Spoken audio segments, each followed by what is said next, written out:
রানু রান্নাবান্না কুকিং চ্যানেলে সবাইকে স্বাগত। আজ আমি আলু দিয়ে মুরগির মাংসের ঝোল বানাবো। জানি আপনারা সবাই পারেন, তবু আমি কীভাবে বানাই তা দেখার অনুরোধ রইল।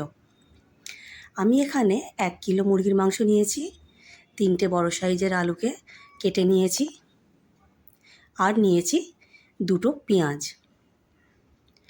প্রথমে আলুগুলোকে নুন হলুদ মাখিয়ে ভেজে নেব।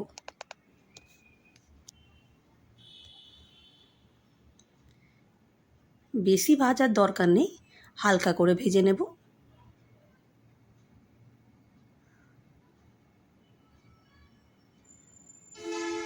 আলু ভাজা হয়ে গেছে, তুলে নিলাম।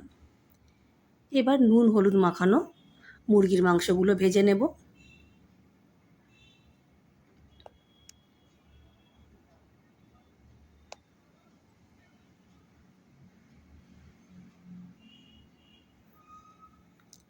মুরগির মাংস বেশি ভাজার দরকার নেই, হালকা করে ভেজে নেব যাতে ওর কাঁচা গন্ধটা চলে যায়।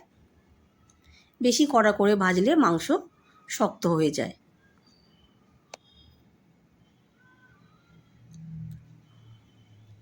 তেলের মধ্যে কিছু গরম মশলা ফোড়ন দিলাম, আর দিলাম একটা তেজপাতা। পেঁয়াজ কুচি দিয়ে দিলাম।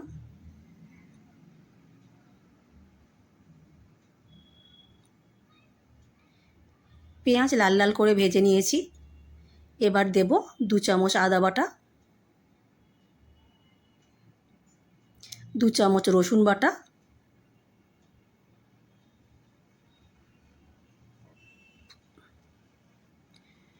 আদা রসুনের কাঁচা গন্ধ চলে গেলে দিয়ে দেব গুঁড়ো মশলা। এখানে দিলাম নুন, 2 চামচ কাশ্মীরি লঙ্কা, 1 চামচ হলুদ গুঁড়ো, 1 চামচ জিরে মরিচ গুঁড়ো, আর 1 চামচ ধনে গুঁড়ো। মশলাটা ভালো করে কষিয়ে নিলাম।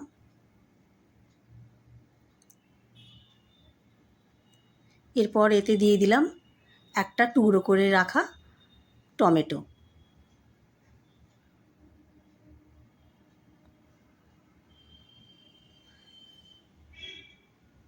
ঢাকা দিয়ে রান্না করলাম যতক্ষণ না টমেটো গলে গেল। দেখুন টমেটো গলে গেছে, মশলাটা খুব ভালো কষানো হয়েছে। এবার এর মধ্যে দিয়ে দেব ভেজে রাখা চিকেনের পিসগুলো।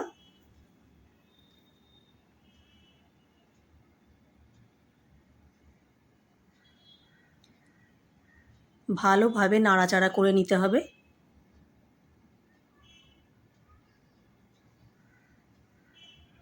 যাতে ভালো করে মশলার সঙ্গে চিকেনের পিসগুলো মিশে যায়।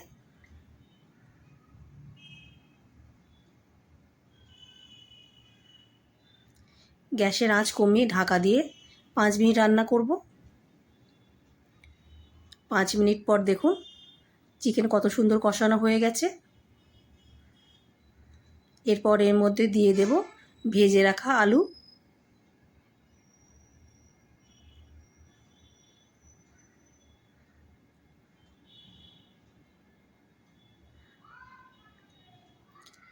আলু দিয়েও কিছুক্ষণ নাড়াচাড়া করে নিলাম।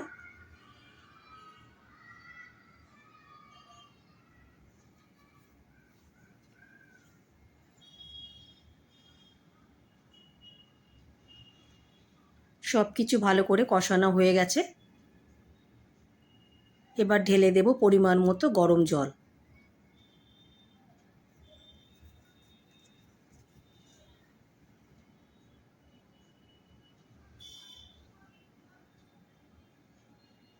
উপর থেকে 1 চামচ গরম মশলা ছড়িয়ে দিলাম। সব কিছু আর একবার নাড়াচাড়া করে নিলাম। ঢাকা দিয়ে 5 মিনিট রান্না করলে রেডি হয়ে যাবে মুরগির আলুর ঝোল। দেখুন কত সুন্দর কালারটা এসছে। উপর থেকে ধনেপাতা কুচি ছড়িয়ে দিলাম। আমার রান্নাটি যদি আপনাদের ভালো লাগে অবশ্যই লাইক শেয়ার কমেন্ট করবেন। আর এই রকম যদি আরও রান্না পেতে চান সাবস্ক্রাইব করে নেবেন চ্যানেলটিকে। আর আপনি যদি তা করে থাকেন অনেক ধন্যবাদ। দেখা হচ্ছে পরের একটি ভিডিওতে।